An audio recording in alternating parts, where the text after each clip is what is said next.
نے important issue ہمارے صوبے کا اس وقت امن و امان کا ہے، افغانستان کے جو بارڈر پہ سچویشن ہے اس کا ہے، اور صوبے کے امن کے لیے، صوبے کے لوگوں کی زندگیوں کے لیے ہم ہر کوشش کریں، ہم ہر ایک کے ساتھ بیٹھنے کو تیار ہیں۔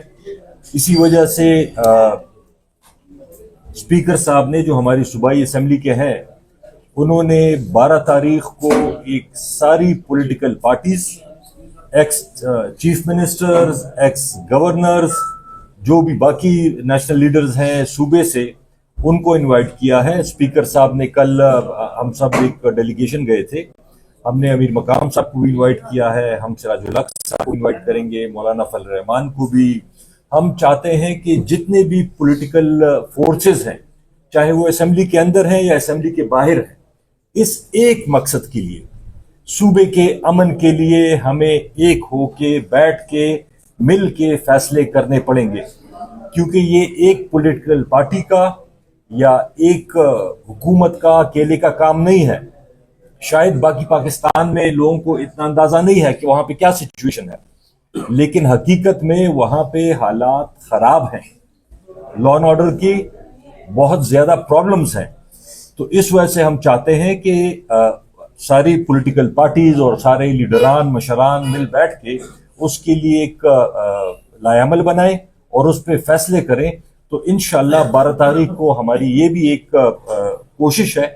ایک اس میں میں ضرور یہ بات کہوں گا کہ جو ایک بات مس ریپریزنٹیشن کی جاتی ہے کہ جی ہم کوئی دہشت گردوں کے دوست ہیں یا ہم ان کے کوئی خیر خواہ ہیں، ہر ایک آدمی یہ چاہتا ہے کہ دہشت گردی نہ ہو، دہشت گردی ختم ہو جائے، صوبے میں امن آ جائے، کاروبار ہو، روزگار ہو، لیکن اختلاف صرف طریقہ کار پہ ہے۔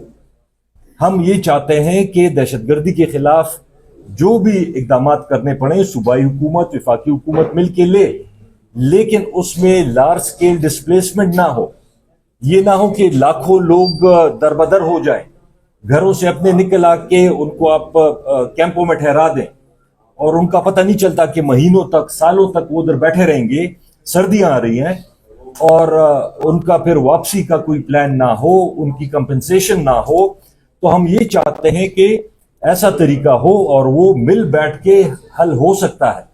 لیکن اگر یہاں سے کوئی صاحبان اسٹیٹمنٹ دے دیتے ہیں کہ جی ہم تو ملٹری آپریشن کریں گے، کسی کا باپ بھی نہیں روک سکتا، ایسے تو مسئلے حل نہیں ہوتے۔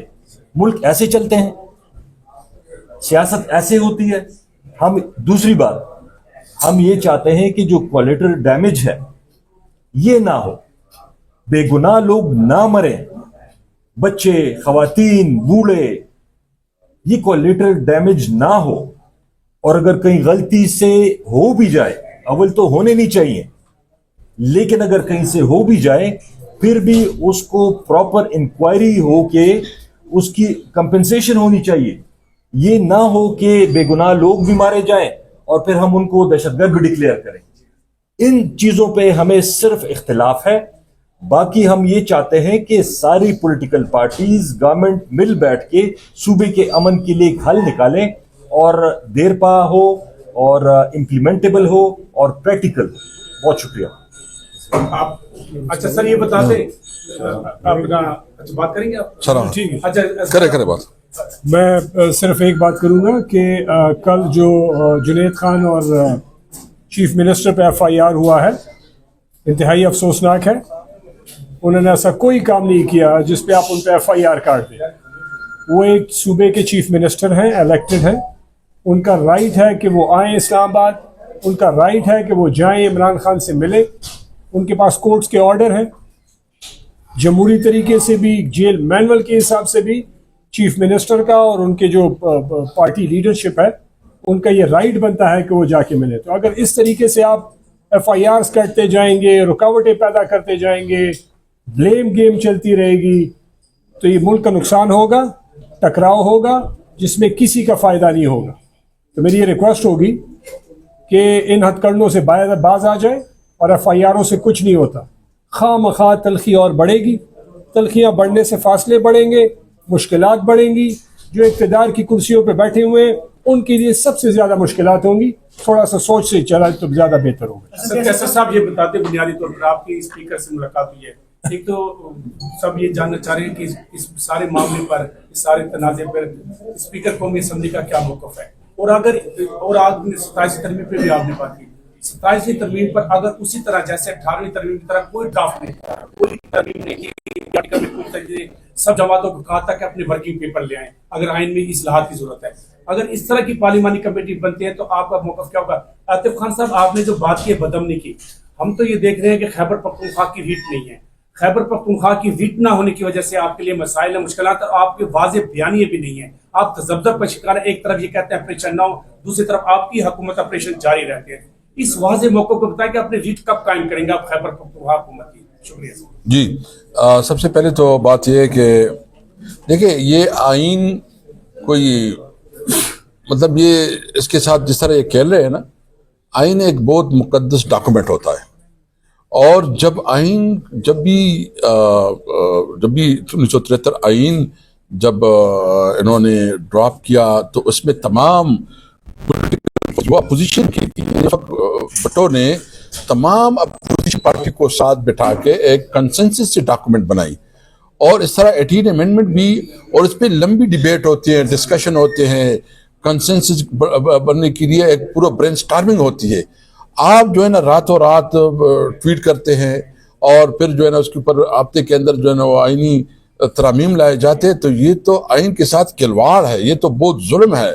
آپ جو بھی کریں اس کے لیے ایک پراپر ڈیبیٹ, ڈسکشن اور ایک پوری پروسیس سے ہو کے گزارے, تاکہ اس کے اوپر آپ کا انٹلیکچوئل طبقہ, آپ کا جو سٹیک ہولڈر ہے وہ اس کے اوپر پورا اپنا نقطہ نظر دے دے. تو یہ اس قسم کی قانون سازی جو ہے نا ہے اس میں, یہ بہت نامناسب ہے, بہت ظلم ہے. دوسری بات یہ ہے کہ اس وقت پیپل پارٹی, یہ سارا گیم پیپل پارٹی کی کورٹ میں ہے. پیپل پارٹی کی جو بانی تھا ذوالفقار علی بھٹو, وہ اس کا خالق ہے, اور انہوں نے بنایا تھا, اور اس کا نواسا شاید اس کا بنیاد بن رہا ہے کہ اس 1973 آئین کو ختم کر رہا ہے. اور ابھی جو ہے نا وہ ڈرامہ کر کے رات کو جو ہے نا ٹویٹ کرتے, پھر کہتے پھر میٹنگ جاری ہے, پھر ہوگا کہ اچھا ایک دو پوائنٹ پہ اور بھی ہمارا ایگریمنٹ ہو گیا. عوام کو بیوقوف بنانے کے لیے اس قسم کی ٹوپی ڈرامہ کر رہے ہیں. پیپل پارٹی یا عوام کی سیاست کرے گی یا یہ درباری سیاست کرے گی, ابھی ان کی مرضی ہے. اگر اس میں بھی یہ عوام کے خلاف کھڑے ہو گئے تو بلاول بھٹو بائے بائے, تمہارے سیاست میں پھر کوئی فیوچر نہیں ہے. تم جو بڑی بڑی تقریر اور لمبی تقریریں, وہ آپ کی والدہ جو بہادری سے لڑی ہے اور اپنی سیاست کو بچایا ہے. آپ کا نانا جس طرح اس نے اسٹرگل